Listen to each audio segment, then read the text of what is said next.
और 7 विदेशी भाषाओं में टेक्स्ट बुक्स तैयार करने के लिए हो रहा है। नेशनल क्रेडिट फ्रेमवर्क के जरिए स्टूडेंट्स के लिए अलग अलग विषयों को एक साथ पढ़ाना आसान हो गया है। यानी भारत के स्टूडेंट्स को अब आधुनिक शिक्षा मिलनी शुरू हुई है। उनकी कैरियर के लिए नए रास्ते बन रहे हैं।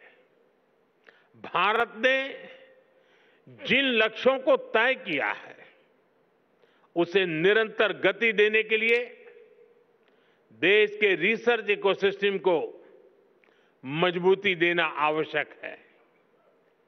पिछले 1 दशक में इस दिशा में तेजी से काम हुआ है। जरूरी संसाधनों को बढ़ाया गया है। 2013-14 में R&D पर ग्रॉस एक्सपेंडिचर केवल 60,000 करोड़ रुपए था। हमने इसे डबल से भी ज्यादा बढ़ाकर 1.25 लाख करोड़ रुपए से भी ऊपर कर दिया है।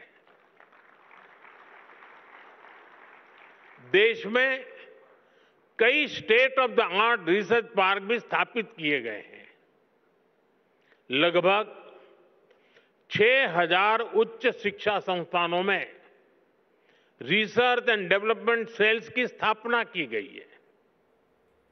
हमारे प्रयासों से देश में इनोवेशन कल्चर तेजी से विकसित हो रहा है।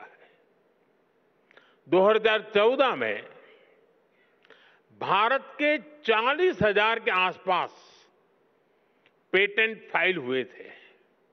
अब ये संख्या बढ़कर 80,000 से ज्यादा हो गई है। इससे ये भी पता चलता है कि देश के युवा को हमारे इंटेलेक्चुअल प्रॉपर्टी इकोसिस्टम से कितना सपोर्ट मिल रहा है। देश में रिसर्च कल्चर को बढ़ावा देने के लिए 50,000 करोड़ रुपए के अनुसंधान नेशनल रिसर्च फाउंडेशन की स्थापना की गई है।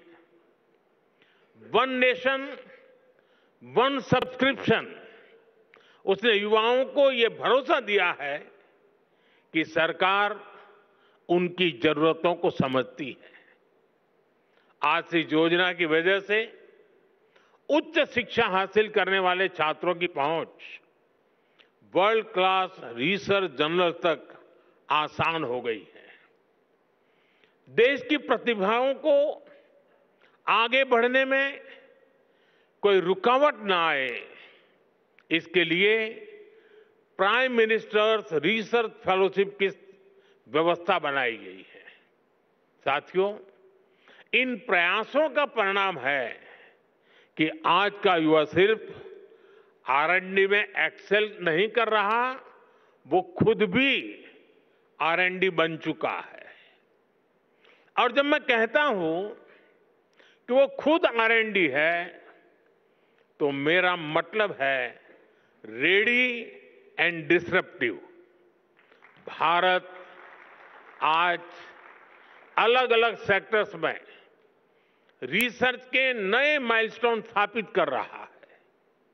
पिछले साल भारत ने दुनिया का सबसे लंबा हाइपरलूप टेस्ट ट्रैक कमीशन किया। নানা ধরনের কন্টেন্ট দেখার জন্য লাইক করুন, শেয়ার করুন আমাদের ফেসবুক পেজ, সাবস্ক্রাইব করুন আমাদের ইউটিউব চ্যানেল। পাশাপাশি অন্যান্য ব্রেকিং নিউজের জন্য অবশ্যই চোখ রাখুন রিপাবলিক বাংলায়।